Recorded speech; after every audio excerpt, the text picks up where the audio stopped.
and we're trying to move to our squares like in chess, but we're like, wait a minute, usually that play used to work, but now it doesn't work.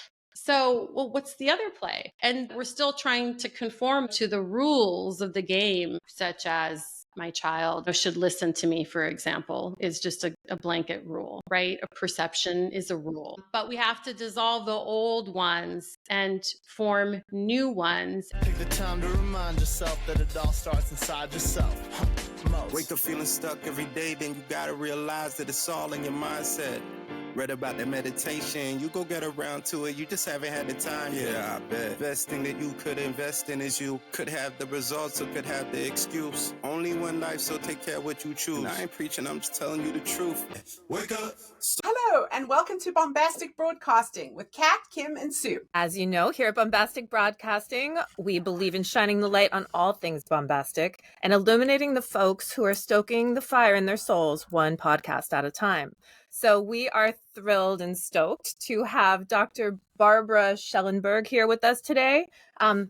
Barbara is a chiropractor. She practices NET, which is neuro-emotional technique. She is a conscious parenting, multidimensional healer. Just fabulous to have you here with us today. There are 1,000 directions we can go, mainly hummingbird family. And her passion is to facilitate a conscious parenting revolution to have a positive impact on the consciousness of humanity. So amen to that. Welcome, Dr. Barbara. Yes, welcome. I'm so stoked to be here. I love it. Yes.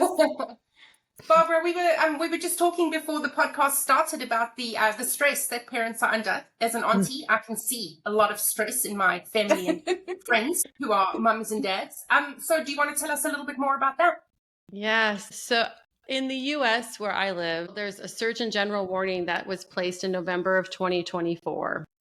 So just at the end of last year. And it said that to the point where parenting is actually so stressful that it's become a warning that it's a hazard to our health. And when I read that and heard that, I already knew that as a parent, because even as a parent with a lot of tools and a lot of skill sets in my pocket, I was feeling it. I'm like, I am feeling stress. How are people that don't have any tools doing this? Like this, our world just keeps getting layer upon layer upon layer. Oh, let's throw another layer on. Let's throw another layer on. And as we're throwing the layers on, we're not taking any off.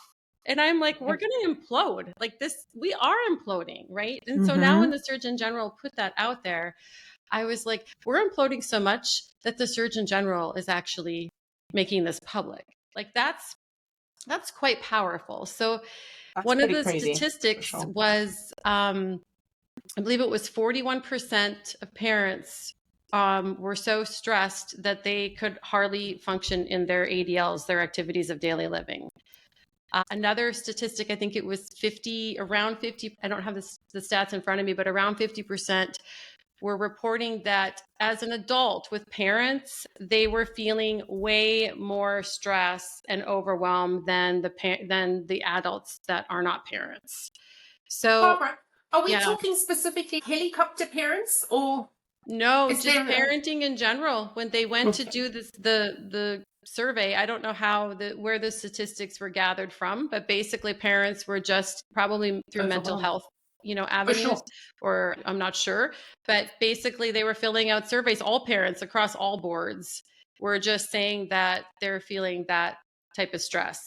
So it didn't matter what style, what demographic, what, economic status, right, race, anything, ethnicity. Easy for you to say. That word that sometimes catches on our tongue. Ethnicity. Yes. So it was parallel in other countries too. I mean, this goes global. It's a global pandemic. That's interesting.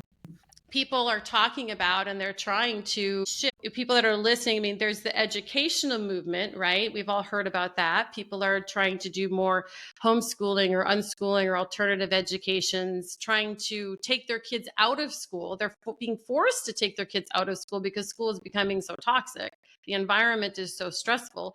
Anxiety is unprecedented as far as its level right now across most of the globe, with teens especially. So Yes. because of these experiences, they're being forced to take them home. Now they're at home, kind of like the whole COVID situation, where now what do I do with my child who's already stressed?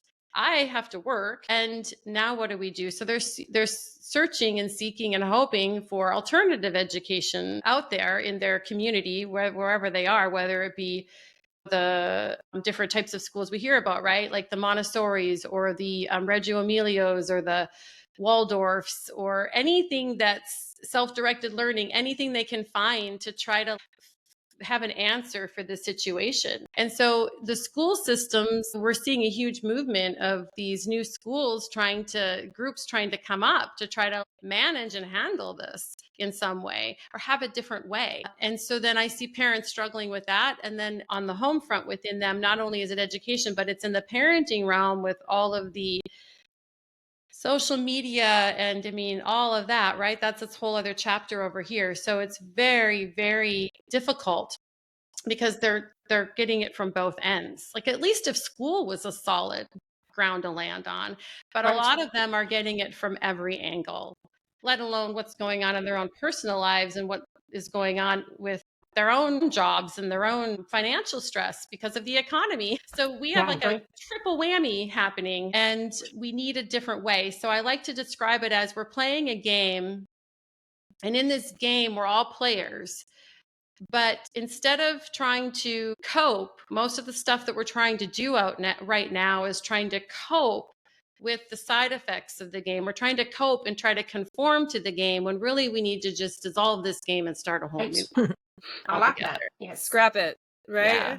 Well, can I take a moment here to just digest and allow our listeners to digest? Because what you said is very powerful. And I think it's brand new information for a lot of us. With the Surgeon General actually issued a warning, which is mind blowing. And like you said, at the same time, something that doesn't surprise me. So it's that dichotomy of emotions right there, because we're right up there. Parenting is up there with cigarettes now. It's crazy. So I just wanted to take a moment there to let our listeners breathe into that, because it's emotional. Mm-hmm. And that you're here then to help us accept that and say, there is another way. I can get off this hamster wheel and do something different and have our children be okay. Yes. And us be okay. And us be okay. Yeah. And us be okay. Everything to be okay. I think that's probably the biggest, when I work with parents and talk to them, our biggest weight on our heart is we're trying so hard, but the tools that we have available to us just don't work. Even if we do follow the latest thing on Instagram, right? There's all the coaches out there, the parenting coaches. I have one of those degrees too. They're helpful and they're useful to an extent. But what I find happening is that we're searching for, okay, this is what I should say to my child, or this is how I should do this. But it's more shoulds. And it's almost like you take the should, and then I don't know about other parents, but for me, I would take that when my kids were younger and I would apply it to them. But I'm like, this isn't applying to my kids. What's wrong with me? Like, it's not working with them. Like, another chop on the shame shoulder, right? So now I'm feeling more shamed and frustrated because I have a lot of knowledge. I'm not maybe a new mom at 16 or something like that, right? So I'm thinking to myself, I have some life experience here. I have some knowledge. Why is this not working? And what I found is that I like to share with a lot of people too, it helps them to feel like, oh my gosh, that's me too, is the kids, the souls that are coming in now, the old ways, they're not going to match them. And so we take it personally is what happens, because we're like, wait a minute, but this worked for my mom, or this worked for my neighbor, or worse yet, it worked for my husband. My husband says the same thing to my daughter and it works, right? And there's so many layers to that, right? But it's like you just get so frustrated that you're trying to do all of these things and nothing seems to bloody work. And so and that's the parent that really needs a hug to say that it's not them directly, because the system, the way that we perceived ourselves and the way we perceived our children, that's been adopted from generations, right? And culture. And so we perceived this way to look and view the world and view our children and view ourselves. And when we've adopted that, that is what's not working. It's not that we're not working, it's that's not working. So it's like we're people, like I said, in the game, and we're trying to move to our squares like in chess, and we're trying to play the game, but we're like, wait a minute, usually that play used to work, but now it doesn't work. So, well, what's the other play? And the trick is that we're still trying to conform, though, to the rules of the game, such as my child should listen to me, for example, is just a blanket rule, right? A perception is a rule. So perceptions and rules are the same, but we have to dissolve the old ones and form new ones. And when I did that in my own life with my own kids and started helping my friends and the people I knew, I was like, these rules work. They work. They work way better than the other ones do. Letting those parents know that it's not them necessarily. It's that we're trying to do something that doesn't work. And then we're just defeated and frustrated. And there's hope. Sure. Wow. Yeah. I love that you have answers. Do you have an example of a new paradigm that you've shifted to? Sure. So one that might be helpful is the paradigm of anxiety, I think, in teens or kids, because I feel like that right now is what a lot of people, unless they're the littles with the tantrums, but there's so much help out there right now for people to unpack that a little bit, their perceptions of the younger child. There's really not enough for the older. So I'm going to give more of an old, like a teenage example. Great. So I think that's filling in more of the void. So an example would be, I like to apply, first of all, the 3 A's. So the 3 A's of change. Have you guys heard of those? The 3 A's of change? They're originally, I don't know where actually they were originally created from, but in Al-Anon, the 12-step program is based on, there's the 3 A's of change that they use in there as well. And the 3 A's of change stand for awareness, acceptance, and action. So I decided for myself how I came to my change is that when everything else wasn't working and every book I read could give me pieces, but nothing was tying it all together, I said to myself, when I was in my younger years, I had went through the 12-step program, and when I needed to change, what did I do? And I got my book out with the 3 A's. And I went through awareness, acceptance, and action. And I decided that I took everything that I had learned, plus what was inside of me being channeled, and I put it into the 3 A's. So awareness is the first step. So with the child with anxiety is that if your son or daughter is having symptoms of being anxious or worried about school, their classmates, what's going on from A to Z, they can't sleep. The first step is to be aware that anxiety is the symptom. It's totally the symptom. It's not the root issue, or the inability to sleep is not the root issue. It's just the way that the child, their energy field is communicating to us that I don't have the right tools, the correct tools. So what we want to do a lot of times with anxiety, our first knee-jerk reaction is, well, maybe they need to go to a therapist. Not saying a therapist isn't going to help unpack that, by the way, to the root issue. But sometimes therapy does just keep us in the problem, where we're talking about the anxiety, how to manage the anxiety. We hear that language a lot. You have anxiety, let's manage it. What are your tools that you have? That is helpful at the very beginning. But if we're really going to want to help make a new game here and really help heal humanity, we have to understand how to go all the way in. So the anxiety, being it's just a symptom, a lot of times what we want to do is we want to manage it and or cope with it. And a lot of times it can be through medication. That could look like maybe trying some yoga, doing some different things, and that'll take the edge off.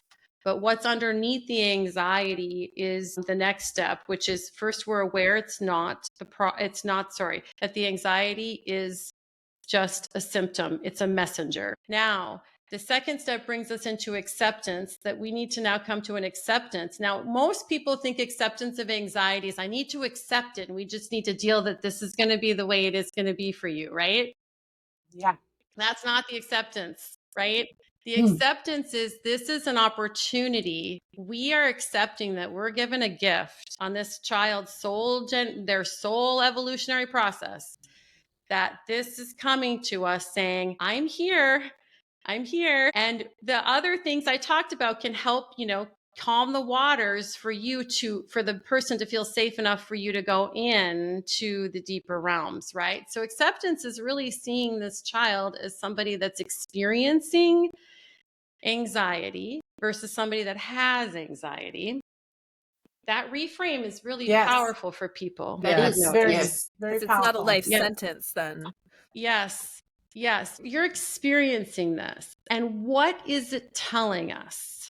So when we start just even in this awareness with this child, what are we giving them? Now we're giving them tools that if I'm experiencing anxiety, this isn't something just happening to me. I'm not a victim. This is something that's coming from inside of me. This is a communication mechanism. And of course, as a chiropractor, that's easy for me to do or see because that's what I do with the way the body talks to us all the time. Right. So Right. I'm like, Oh, yeah. anxiety is just an imbalance in the nervous system. It's coming from a deeper root. So acceptance is now, let's accept that this has visited our doorstep. This is ready to come out. Almost like acceptance can turn into celebration. Let's celebrate that now we have something in front of us that's ready to be looked at. To point Yay. us in a direction. It's in a direction. It gives us an anchor too, and it takes us out of the personal responsibility that we want to like people please and fix and make it go away. But I'm like, guys, we don't want this to go. How well is it working for you? When I tell parents when they're working with anxiety, I'm like, so how well is it working? Because guess what's going to happen is if we don't hold this space for them, they're going to continue to self-destruct really because they're having something coming up and we're not helping them unpack it. So they're just going to go down basically. So we have a different path and that'll be of self-destruction. So we want to bring them back and say, hey, I'm here for you. This is here. We accept that this is here. We celebrate it's here. We got this. And then through acceptance, I have an outline to my book I'm writing where in acceptance, I talk about how there's a reason for everything, right? So every single thing has a silver lining. And the tools to go into an example with this child with acceptance would be finding somebody that is equipped to take this child and you where you need to go. So things that are required are looking at the subconscious program, right? What are the earlier traumas that this child has experienced? There are a lot of, Gabor Mate talks about trauma, right? And how it's in relationship to all of this too. But there are practitioners, the light workers right now who you guys have on your podcast, right? There are many, many people right now that are being called and channeled to work in this right here in step 2. So step 2 is so important. Step 3, your action step will come from that step 2 because you're dialing into what is it that this child needs. Now, I'm really keeping this simple because obviously there's a lot of steps to this, but just to kind of give people an outline to get their mind thinking in a different way. So now their action step is going to have a completely different intention because their action step is going to come from not fixing the anxiety, not making the anxiety want to go away, because the anxiety really is just a messenger anyway. Thank you very much. Okay. And when it comes back, there's more to talk about. It wants to be seen and it wants to be heard, which I find the number one thing people want to do is make it go away. But that's the opposite. You want to see it and hear it. Let's go there. Let's go in. And I have a friend that's a shaman, actually a couple, and I've had a lot of experience with that work. And that's what they do. Shamans are like, we go in, baby, we go in. Yeah. You go through The only way out is through, right? The only way out is through. Thanks, Elaine. You don't go around, you go through and you burn it out. So some of the things I do with parents is we do ceremonies, we do earth mandalas, we bring it to the earth. We use those pieces. That's why multidimensionally, right? Mm-hmm. And so those skills are only available if we know that we need them sometimes. And spirit will line them up with us, right? Like, I don't know why this person came into my life, but maybe after listening to this podcast, they'll be like, you know what? Maybe I know now why that person came into my life, right? Or they hear Right, somebody on totally. your podcast and go, oh, gosh, maybe that's something that could help us with that second level, or maybe they're in my action step of how to do this. And the interesting thing is when you shift the intention, we all know that we're all frequencies. So when you shift that intention now of bringing that intention to the anxiety, already things are going to shift and align in a different way. They're going to start reorganizing because now it's been seen and it's been heard. The energy's been noticed. So that's right there where there's a huge energy shift. So I feel if people don't fully go through that, there are people, actually, I should step back a second, because there's people that'll go through that but not find they're in that frustrated second spot where they're open to energy, they're open to like a friend of mine I just got off the phone with actually yesterday, working with her daughter, and she's actually has her own podcast herself about families, and she does Reiki, and there's all kinds of tools that she's used with her daughter. But there was actually, in their situation, there was actually deeper things such as a curse and different things that were deeper, and I could pick them up right away. So she called me and she said, what do you get? And I meditated and I said, you're not deep enough. There is a curse affecting her on a very deep level, and that has to get cleared. And then when we cleared that afternoon, my husband, actually, I give him credit. He does that remote work. He cleared it. I knew it was him to do the job. One of my skills is I listen to people and I kind of tell them where to go. I'm a traffic controller. Wow. That's where I feel like as a parenting advisor, I am like, hey, I'll work with you. I can work with you one-on-one, or I can work with you in a group, but I'll tell you where I feel you need to go or point you in a different direction, because I can't do all of those things, right? Like there's way too many things, and they're very specific because it's not about the things. There's amazing things out there. And sometimes, as you notice, they'll help one, but not the other, or they'll help the mom, but not the child. It's not the right match. They have to find the right match for them to do that work. So I'm kind of the matchmaker, is kind of how I look at myself. That's fabulous. Because That's a lot of super times important. I'm not the one doing the work. Yeah. That's super important, because I think that's a spot where a lot of people get hung up, and it's exhausting to even, there's so many contacts, so many things to choose from. To have a traffic controller, as you say, is really comforting. If this doesn't match, then this will match. Or if this matches for you and not for your daughter or your son, try this. I mean, that is so helpful. And that's why I started birthing my Transcend with Barbara, the hummingbird family, because the famous question you get, like, who's your target market and what are you trying to do? And I call them the boring questions. Seriously. I mean, I know they're important, but are they really the juice here? So I was distilling down going, what is it that I really, I don't know what I do. I do a lot of things. And then I really went bigger and I feel like what I do is I bring in support and order to them to know that they're fully supported, which is what my friend yesterday said. She said, you have a level of support that's so deep because a lot of times you're getting support, but in all the pieces. And I feel like I've been around all the pieces. There's nothing I feel like yet. Maybe somebody might message me now after this and they can introduce me to something else. But I've been around for a while, 25 years. I've seen a lot of different things. I've been from Tony Robbins to Dr. Shafali to Chris Duncan to neuroemotional technique to Gabriel Mate. I've been around Dr. DeMartini. I'm a quantum collapse trainer with the DeMartini Institute too. Oh, I love throw that in there. So that's quantum field. So I've seen and done so much. And I thought, oh my gosh, these parents, how are they going to ever know about all this? Because nobody has the energy to go and find it all. It's not a hobby. Matchmaking is where, to me, I can help humanity. I'm like, if I could just line people up where they need to go, just create less stress, more ease. Yeah, I love that. We get a lot of those feelings, I think, with our podcasts. We're like, oh, that person could use this person. Bob, I think that with parenting, a lot of times we come from our own experience, but I feel like a lot of parenting unease comes from control, parents trying to control the teens' lives too much. Can you speak to that a little bit? I know sometimes that's a generational pattern too. Well, it is. I feel like the real reason underneath why, because again, I like to really help people unpack so they don't carry that blame and shame, right? Because when they go to realize, oh, maybe I have been over controlling my child, usually they melt down in tears and they have, such a sense of failure.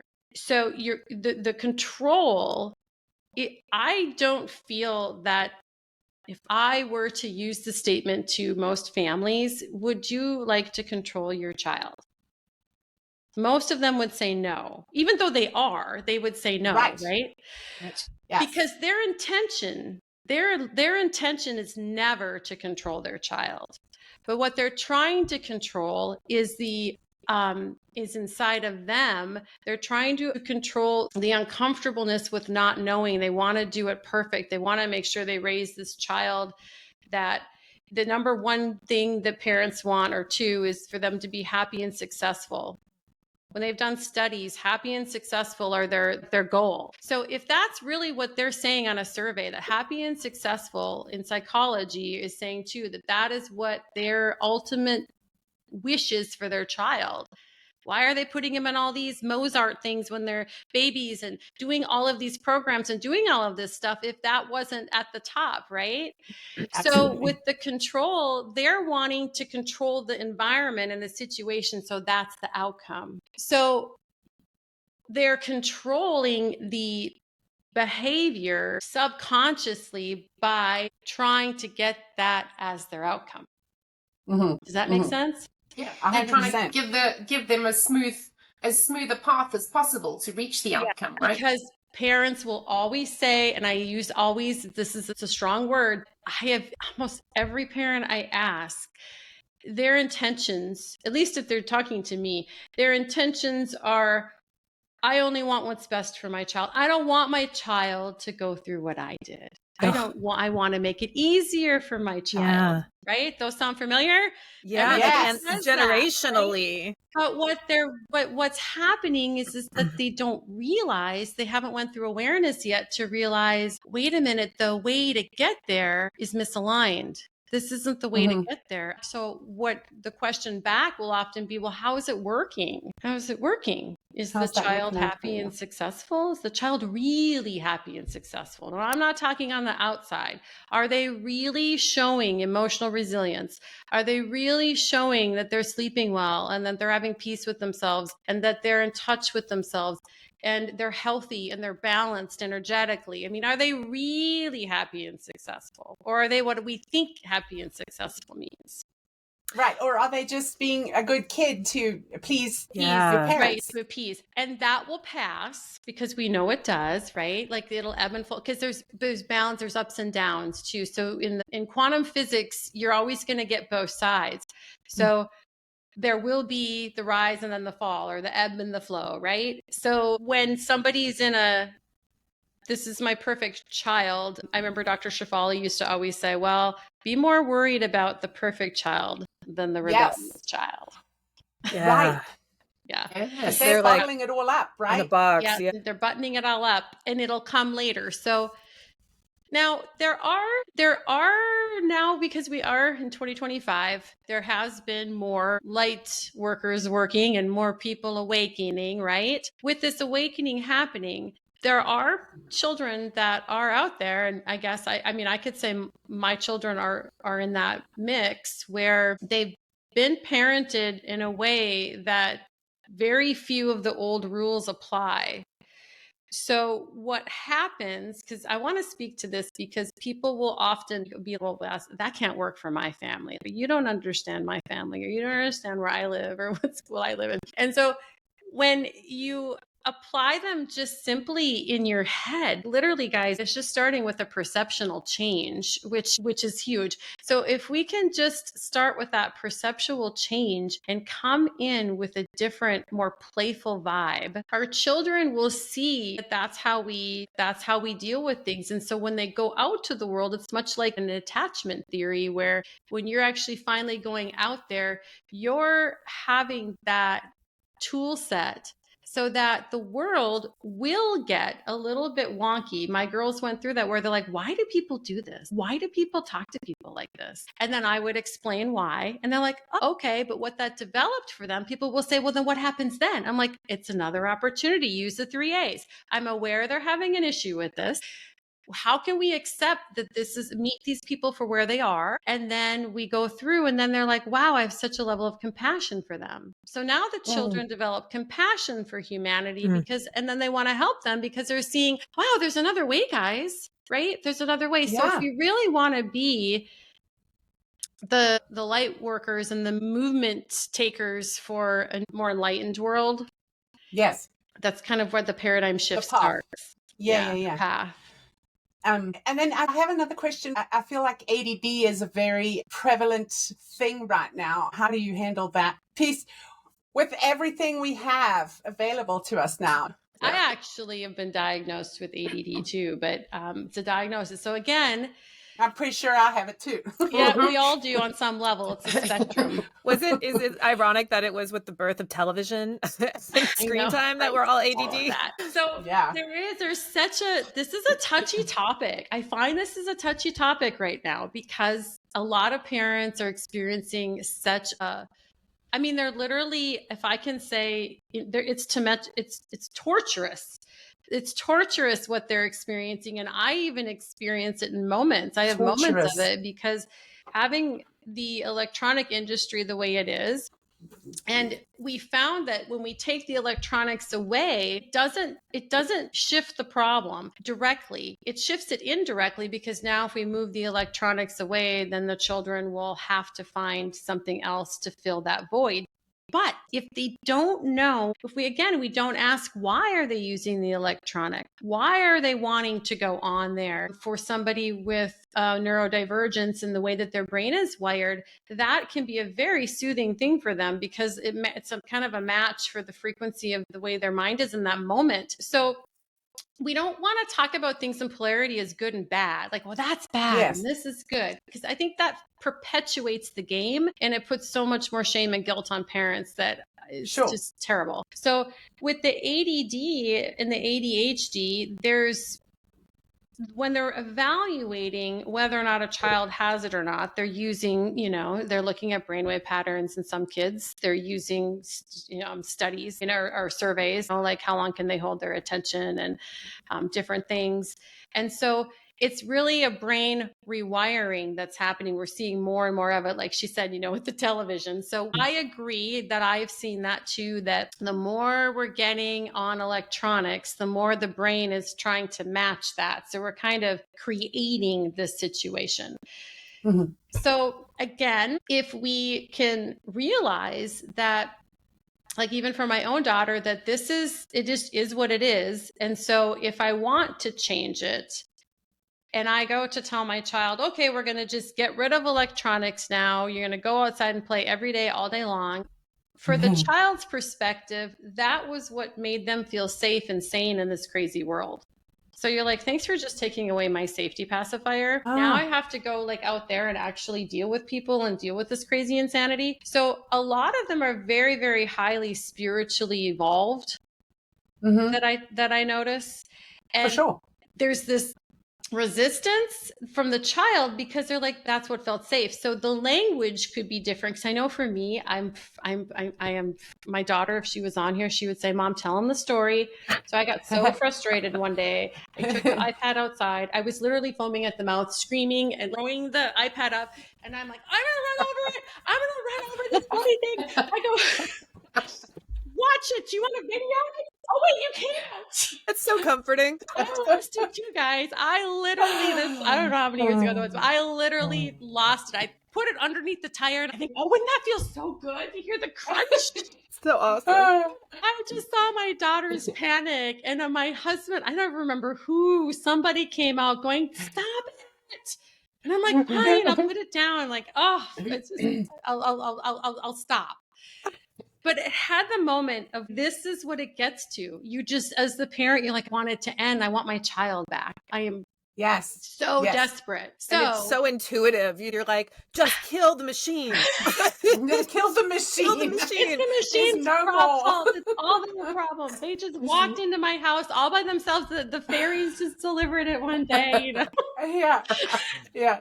Just poofed into thin air. I'm like, I have no responsibility. So I'm like, okay. So I put the iPad there. The iPad is what it is. Here's the thing is that for my daughter, though, okay, that has AD, we moved away.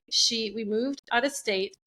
She ended up pulling out her eyelashes. It was a lot of stress she was under. So I've had front lines with anxiety at my door to unpack. So she had that happening. And my first, impulse was, and I would even say it to her, we need to get rid of the electronic. And what I realized is that my focus is on, again, the symptom, the external. I'm not really going inside out. I'm going outside in. And as a chiropractor, that's so against wait a minute here. What are you doing? Right. But that didn't happen to me overnight, guys. That took me a little bit of time because it's so brainwashed in us that the electronics are the problem. And now I'm not saying that they're not part of the problem, but we have to shift it so that now I'm going to go try to connect with her. I need to help meet the needs of her. I need to support her inside and me inside. And then the need or the crutch to be on the electronic, the symptom of that addiction, so to speak, will fade away. So with kids with ADD and ADHD, it's the same idea, which is how can we support the child in a way that this ADD, ADHD is just communicating with us that there's something going on at the deeper level. So my friend that wrote a book on, I think it's The Conscious Approach to ADHD, something to that effect. She and I were talking because she has 2 sons and she lives in Spain. And she was sharing with me on the phone. She goes, I don't know. I just don't know why. We just don't know why they have this. I don't know why they do what they do, but I just have to meet them where they're at. And I said, what if we knew why? How would that shift your energy with your child if you knew why? Instead of saying, I don't know why they have ADD, because that's what they'll tell them nowadays, right? We don't know what causes ADD. But ADD, again, is a symptom of that individual child. So for my daughter, for example, it was that craziness we had in our life in that move. My dad had functional neurological disorder. Her sister was growing away from her because she was getting their 6 years age difference. We moved out of state. Like I said, she left her best friend. She left everything she knew. She left all of our family. So, I mean, this girl, I went into into a Waldorf school, outdoor Waldorf school, thinking, oh, that'll be helpful, right? And again, it was kind of helping, but not really. Finally, the principal's like, she needs something different. She needs a more solid structure and a rhythm. And of course, at the time for me, I'm like, how in the world am I going to create that? I'm so overwhelmed and chaotic. Like, rhythm, great, I'll try, but she resists the rhythm. So I decided I needed to go and support her I did neurofeedback and I did some other things, of course, diet.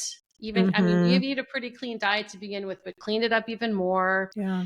I decided I need to empower her more and I need to let her be a part of the decision more rather than me saying, this is what we're going to do, or this is what I need you to do. I learned that that's not verbiage you use with somebody with that wiring. So and is this her teenager years daughter? Yeah, this is the one that she's 12. She'll be 13. Okay. But no, but it's the same. It would be the same thing if she was 14. Because it's that.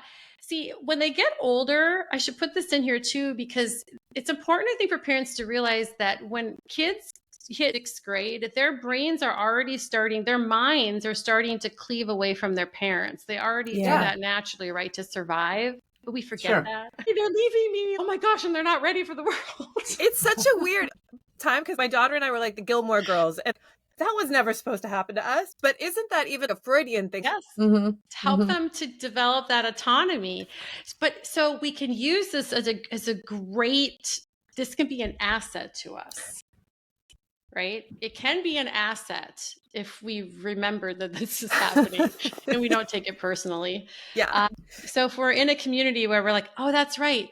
This is an asset. This is not, I have to reframe. This is not, I'm not losing my daughter. That's what it feels like, but that's not really happening. So as an asset, I kept allowing her to have more of her freedoms And this is where there's a movement too that talks about this, where we've over kind of the helicopter parent. We've again, trying to reach that goal of successful and happy. We've tried to micromanage everything, but how that's affected our children is they're really not coped now to be happy and successful because they're looking to the teacher or us and they're saying, well, what do I do now? What do I do now? What do you want me to do? What do I do now? Their ability to think for themselves goes away. So now they're not able to sort of cultivate that muscle inside of themselves. And then they develop what we have now is the crisis with the anxiety and the low self-esteem and the depression in teens, because they're like, wait a minute, now I can't cope with the world. Now I don't know what to do. I don't know what to do with this. What do I do with that? So they have this skill set now that is failing them really. And so because if we take it personally at that transition in middle school and we kind of just we try to over control it. Like you were 10 minutes past your curfew and you didn't do this and you didn't do that. And I need you this and you have to get a job. And we might miss the opportunity for them to get the skill set there. There's such a great moment in those 3 years where we can say, hey, I want to hear what you think. How are you feeling about this? And really sort of turning the table and really being genuinely interested in what their ideas are. And then you help them sort through those ideas. And by doing that, that's a life skill now they're going to take on forward because wait a minute, mom and dad see that I want the autonomy. Oh, wow. They see this. They see that I don't want to do this. So I never had curfews with my kids. I didn't have to. Yeah. Because we just had a different relationship. I trusted them. They knew I trusted them. And if they did something, if anything, it was just going against their own intuition. And then I helped them unpack that because I knew maybe that this was the right thing to do. And then I did this instead, I said, there's no right or wrong. Again, everything is an opportunity. So when we choose something different, it's just medicine. Life is the medicine. You've given us so many great things to think about. One thing that from listening, and this has been like attending a great seminar, and from your chiropractic background as well, because that's big in my family too. And one thing my dad always raised me with was everything in balance. And even what you were saying, like about the controlling parent, do you find that behind that, there is this intersection of such extreme fear? Because when that child is born, they're a speck of stardust in this great big ocean, and your only job is to protect them, right? So you kind of have this innate fear, which can be controlling. And then on the other side, there's this extreme love. So is it kind of a golden rule to try to balance in all things, if possible? Yeah. So shifting from I'm the one, see, we're in it with them. So when that child appears, they're just as much for me as I'm for them. So we are entering a dance together is the metaphor. Now we're dancing together. I have goosebumps. Yeah. And that dance, being the great decoder and observer and being the wise one isn't having the answers. Being the wise one is knowing what to look for and what to do, right? Being the listener. Yeah. So we become the great listener is really what is awakened in us every time we have a baby. Oh, I love that. That's so sweet. You simplified that to the point of peace for me when I heard you say that, because even with the balancing, there's 1,000 things to balance. But when you break it down, all you really have to do is be the great listener. All and you dance have to do is be the great listener, and then it'll just naturally be decoded and presented for you. The path is there, and we just have to listen to the cues and follow the path the best we can. And when we go off of the path, there's never a wrong way. It's just, it might be a little different, and they'll come in a different form, and then it'll just shift form over here. Form will shift and change in the universe. Yeah, it's such peace and much more playful when we don't hold all of this responsibility that we were never meant to have. And even in tribal communities, right? Not one woman held all of that. It was a group, a collective. Village. It was a village. And that's where that saying comes from, right? It takes a village. And what parents are wanting a village, but I feel like the village, the form of the village is us remembering that we're here to just listen and support one another. we're caught up in all these human pieces to the point where we're literally exhausted. Yes. And stressed. And we're imploding. I mean, it's happening. We watch it happening. So yeah. I guess we just kind of take each thing and assume it's for the greater good in the end. And if it's not okay, it's not the end. That's right. My boys would tell me, Mom, video games are our meditation. And that's odd, but also you can see, because you have to be in the moment. You have to be present, right? Yeah. No past, no future, it's all present. But that too, like what you're saying with the video games, sometimes I go to a movie or a television to escape if I am feeling exhausted or overwhelmed, when I probably should be meditating.